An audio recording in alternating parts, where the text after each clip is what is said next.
ಹಿಡಕಲ್ ಜಲಾಶಯ ಯೋಜನೆಯಿಂದ ಭೂಮಿ ಕಳೆದುಕೊಂಡ 24 ಗ್ರಾಮಗಳ ರೈತರು ಕಳೆದ 4 ದಿನಗಳಿಂದ ಬೆಳಗಾವಿಯ ಕರ್ನಾಟಕ ನೀರಾವರಿ ನಿಗಮದ ಉತ್ತರ ವಲಯ ಕಚೇರಿ ಎದುರು ನಡೆಸುತ್ತಿದ್ದ ಅಹೋರಾತ್ರಿ ಧರಣಿ ನೀರಾವರಿ ಇಲಾಖೆಯ ಅಧಿಕಾರಿಗಳ ಭರವಸೆಯೊಂದಿಗೆ ಅಂತ್ಯಗೊಂಡಿದೆ. ಹುಕ್ಕೇರಿ ತಾಲೂಕಿನ ಮಾಸ್ತಿಹೊಳಿ ಗ್ರಾಮ ಸೇರಿದಂತೆ ಹಿಡಕಲ್ ಜಲಾಶಯ ಯೋಜನೆಯಿಂದ ಭೂಮಿ ಕಳೆದುಕೊಂಡ 24 ಗ್ರಾಮಗಳ ಸಂತ್ರಸ್ತ ರೈತರು ನ್ಯಾಯಯುತ ಪರಿಹಾರ ಹಾಗೂ ದಾಖಲೆಗಳಲ್ಲಿ ಲೋಕೋಪದೋಷಗಳನ್ನು ಸರಿಪಡಿಸುವಂತೆ ಆಗ್ರಹಿಸಿ ಜಾನುವಾರುಗಳೊಂದಿಗೆ ಕಳೆದ 4 ದಿನಗಳಿಂದ ಕರ್ನಾಟಕ ನೀರಾವರಿ ನಿಗಮ ವಿನಿಮಯದ ಬೆಳಗಾವಿ ಉತ್ತರ ವಲಯ ಕಚೇರಿ ಆವರಣದಲ್ಲಿ ಅಹೋರಾತ್ರಿ ಧರಣಿ ನಡೆಸುತ್ತಿದ್ದರು. ಶುಕ್ರವಾರದಂದು ನೀರಾವರಿ ಇಲಾಖೆಯ ಅಧಿಕಾರಿಗಳು ರೈತ ಮುಖಂಡ ಬಾಳೇಶ್ ಮಾವನೂರಿ ನೇತೃತ್ವದಲ್ಲಿ ರೈತರೊಂದಿಗೆ ಮಾತುಕತೆ ನಡೆಸಿದ್ರು. ಮಾತುಕತೆ ಯಶಸ್ವಿಯಾಗಿದ್ದು ಅಧಿಕಾರಿಗಳು ದಾಖಲೆಗಳಲ್ಲಿ ಅಗತ್ಯ ತಿದ್ದುಪಡಿಗಳನ್ನು ಮಾಡಿ ರೈತರಿಗೆ ಹಸ್ತಾಂತರಿಸಿದ್ರು. ಜೊತೆಗೆ ಉಳಿದಿರುವ ಬೇಡಿಕೆಗಳನ್ನು ಹಂತ ಹಂತವಾಗಿ ಪರಿಹರಿಸುವ ಭರವಸೆ ನೀಡಿದ್ರು. ಅಧಿಕಾರಿಗಳ ಭರವಸೆಯನ್ನು ಸ್ವೀಕರಿಸಿದ ರೈತರು ತಮ್ಮ ಅಹೋರಾತ್ರಿ ಧರಣಿಯನ್ನು ಹಿಂಪಡೆದು ಪ್ರತಿಭಟನೆಯನ್ನು ಅಂತ್ಯಗೊಳಿಸಿದ್ರು. ಸುದೀರ್ಘ ಹೋರಾಟಕ್ಕೆ ಪ್ರಾಥಮಿಕ ಯಶಸ್ಸು ದೊರೆತಿದ್ದು ಅಧಿಕಾರಿಗಳು ದಾಖಲೆಗಳ ಪರಿಶೀಲನೆ ನಡೆಸಿ ತಿದ್ದುಪಡಿ ಮಾಡಿದ ವರದಿಯನ್ನು ರೈತರಿಗೆ ಹಸ್ತಾಂತರಿಸಿದ್ದಾರೆ ಎಂದು ರೈತ ಮುಖಂಡರು ತಿಳಿಸಿದ್ದಾರೆ. ನನ್ನ ಈ ಪತ್ರಿಕಾ ಮಿತ್ರರಿಗೂ ಪತ್ರಿಕಾ ಸ್ನೇಹಿತರಿಗೂ ಟಿವಿ ವಾಹಿನಿಯವರಿಗೂ ಮತ್ತು ಏನು ಪ್ರಸಾದ ಏನಂತಾರೆ ಮೊದಲೇ ನಿಮಗೆಲ್ಲರಿಗೂ ಧನ್ಯವಾದಗಳು. ಯಾಕಂದರೆ ಇದು ಇಷ್ಟೆಲ್ಲ ಮೇನ್ ಕಾರಣ ನೀವು ಸುದ್ದಿ ಮಾಡಿದ ಒಂದನೇದ್ದು. ಎರಡನೇದ್ದು ಪೊಲೀಸ್ ಇಲಾಖೆಯವರು ನಮಗೇನಿಲ್ಲಿ ಇಷ್ಟು 4 ದಿವಸ ಸತತ ಇದು ಮಾಡಿದ್ರೂ ನಮಗೆ ರಾತ್ರಿ ಹಿಡ್ಕೊಂಡು ಹಗಲು ರಾತ್ರಿ ನಮಗೆ ಅಗದಿ ಒಂದು ಏನೂ ಅನುತನ ಆಗಬಾರ್ದಂಗೆ ಪೊಲೀಸ್ ಇಲಾಖೆಯವರು. ಎರಡನೇದ್ದು ಇವರು ನಮ್ಮ ಮಲಗೌಡ್ರನ್ನ ಹೆಣ್ಮಕ್ಳಲ್ಲಿ ವಸ್ತಿ ಇರ್ತರು, ಅದನ್ನು ಓದ ಅಲ್ಲಿ ನಮ್ಮ ಮೋನಿಕಾ ಬರ್ಡೇ ಪತ್ರ ಮೋನಿಕಾ ಕಲ್ಯಾಣ ಮಂಟಪಕ್ಕೆ ಒಯ್ಯೋದು ತರೋದು ಸಕಟ್ ಅವರ ಮಾಡಿ ಅಲ್ಲಿ ಕಾರ್ಪೊರೇಷನ್ದವ್ರಿಗೆ ಹೇಳಿ ಅದನ್ನು ಅಲ್ಲಿ ಟಾಯ್ಲೆಟ್ ವ್ಯವಸ್ಥೆ ಮಾಡೋದು, ಇಲ್ಲಾರು ಟಾಯ್ಲೆಟ್ ವ್ಯವಸ್ಥೆ ಮಾಡೋದು, ನೀರಿನ ಟ್ಯಾಂಕರ್ ಕಳಿಸೋದು. ಮತ್ತು ಇನ್ನೊಂದು ಏನು ಮಾಡಿದಾರೆ ಅಂದ್ರೆ ನಾವು ಯಾವತ್ತಿಲ್ಲಿ ಮಂಗಳವಾರ ದಿವಸ ಮಧ್ಯಾಹ್ನ 12 ಗಂಟೆಗೆ ಬಂದನು, ಈಗ ಮುಗಿತಕ ಎಂಡಿಂಗ್ ತಕ ಅವ್ರ ಊಟ ಚಹಾ ಎಲ್ಲ ಇಲ್ಲೇ ಆಗೈತಿ. ನಿನ್ನೆ ಕರೆಕ್ಟ್ ರಾತ್ರಿ 9ರಿಂದ ಬೆಳಗಿನ 6 ಗಂಟೆ ತನಕ ರಿಪೋರ್ಟ್ ತಯಾರು ಮಾಡೋರು. ಇದು ಒಂದದ್ದು. ಇನ್ನೊಂದು ಏನಂದ್ರೆ ಜಿಲ್ಲಾ ಉಸ್ತುವಾರಿ ಮಂತ್ರಿಗಳು ಮಾನ್ಯ ಸತೀಶಣ್ಣ ಜಾರಕಿಹೊಳಿ ಅವರು ಏನೀಗ ವರದಿ ತಯಾರಾತ್ಲ, ಈ ವರದಿ ತಯಾರು ಮಾಡಲಿಕ್ಕೆ ಸತತ ಏನು ನಾವು ಇಲ್ಲಿ ಬಂದು ಹಿಂದನಕ ರಗಡು ಹೊಡಿಯಾಡ್ತಾರೆ ಅದನ್ನ ಹೇಳಿದೆವು.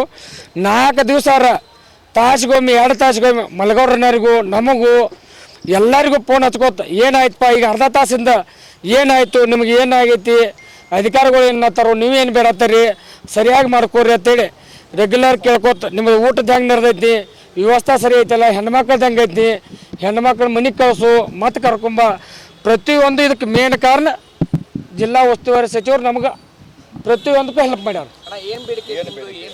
ಏನು ಬೇಡಿಕೆ ನಮ್ಮದು ಮೊದಲೇ ಅಂತಂದ್ರೆ 400 ಎಕರೆ ಜಮೀನಿಗೆ ಹಿಡಕಲ್ ಜಲಾಶಯದ ಹಿನ್ನೀರಿನಿಂದ ಪರಿಹಾರಧನ ಒದಗಬೇಕಾಗಿತ್ತು.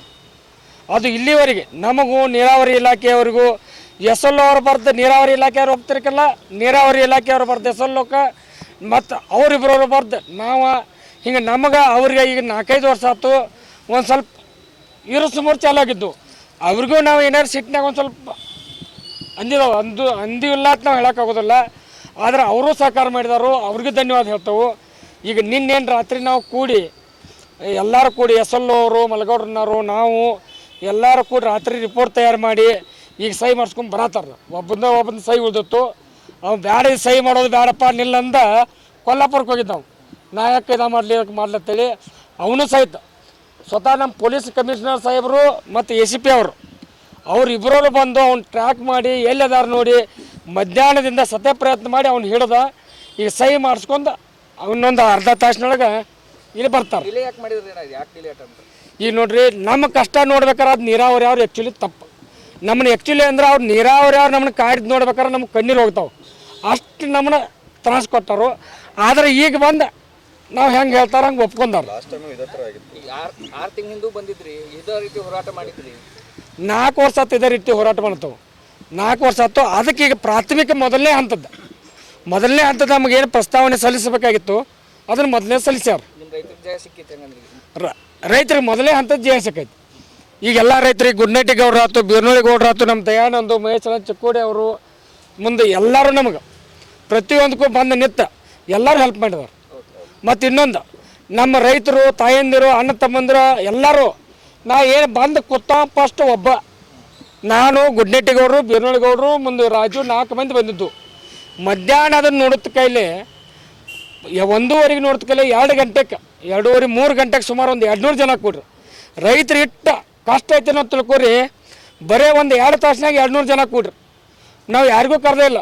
ಮರುದಿವ್ಸ 500 ಜನ 500 ಜನ ಅದಕ್ಕೂ ಡಿ ಸಿ ಮೀಟಿಂಗ್ ಆಯ್ತು. 500 ಹೋಗಿ ಮರುದಿವ್ಸ 800 ಆಯ್ತು. ಇವತ್ತು ಒಂದು 1500 ಜನ. ನಾವು ಯಾರನ್ನೇ ಕರೆದಿಲ್ಲ. ನಾವು ಮೊದಲನೇದಾಗಿ ರೈತರಿಗೂ ಅಣ್ಣ ತಮ್ಮಂದಿರಿಗೂ ತಾಯಂದಿರಿಗೂ ಅವ್ರ ಮೊದಲು ನಾವು ಧನ್ಯವಾದ. ಯಾಕಂದರೆ ನಾವು ಕರಿಕುತ್ತ ಹೆಚ್ಚಿನ ಸಂಖ್ಯೆಯಲ್ಲಿ ಬಂದ ಅವರ ಬಸ್ಸಿಗೆ ಬಂದ ನಮಗೆ ಏನು ಇದ್ದದ್ದು ನಾವು ಏನು ಮಾಡಿ ಹಾಕಿದ್ವು ಅದನ್ನ ಊಟ ಮಾಡಿ ಎಲ್ಲ ಮಾಡಿ ಅವ್ರು ನಮಗೆ ಸಪೋರ್ಟ್ ಮಾಡಿದ. ಇದು ಸಿಗಾಕ ಕಾರಣ ಅಂದ್ರೆ ನನ್ನ ತಾಯಂದಿರು ಅಣ್ಣ ತಮ್ಮಂದು ನನ್ನ ಈ ರೈತ ಮುಖಂಡರು.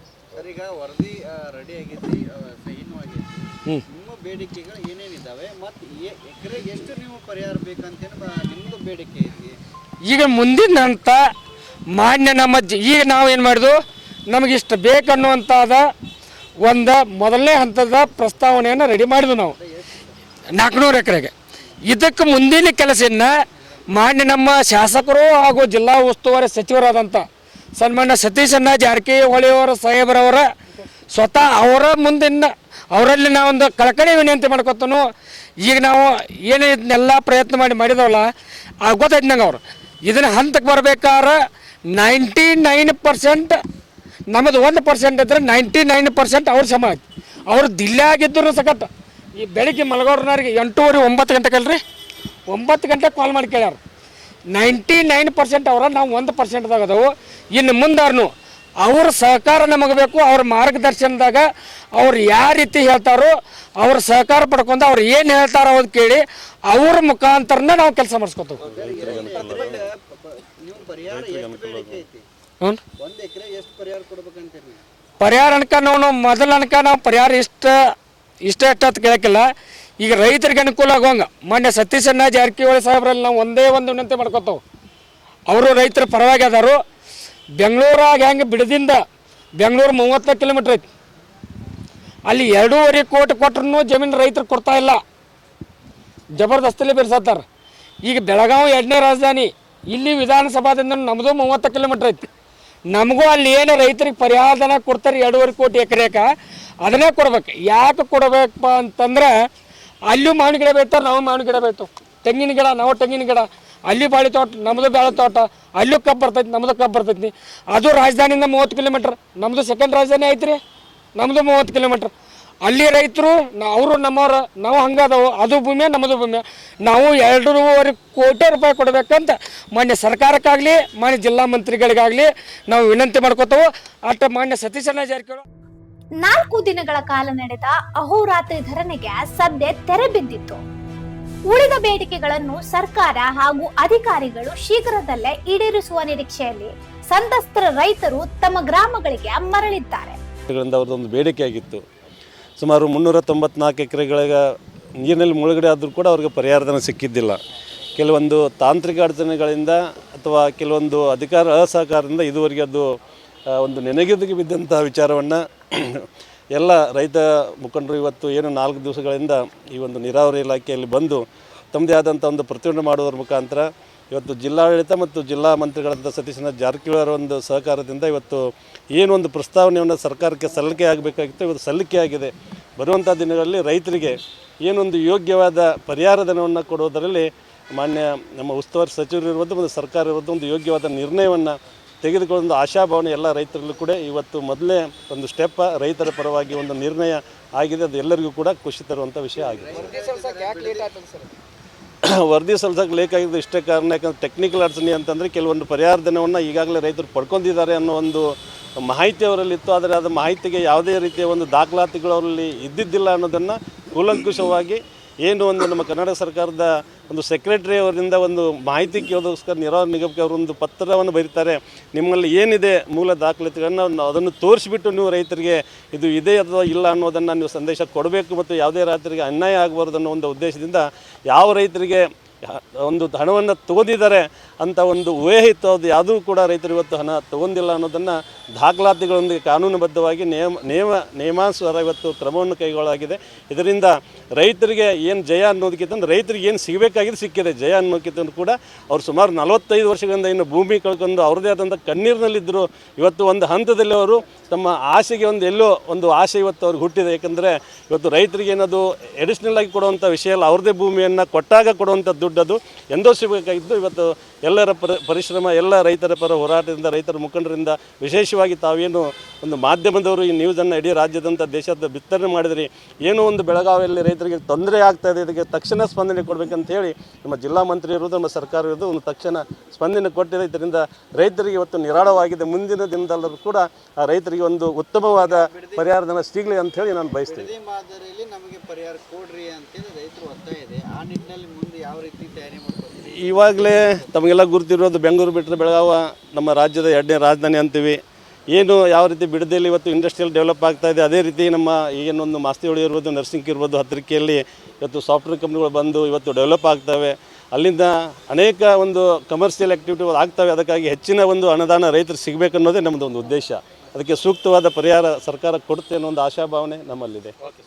Thank you sir. ಇಂಥ ಇನ್ನೂ ಅಪ್ಡೇಟ್ಗಳಿಗಾಗಿ ಫಾಲೋ ಮಾಡಿ ವಾಯ್ಸ್ ಆಫ್ ಗೆ.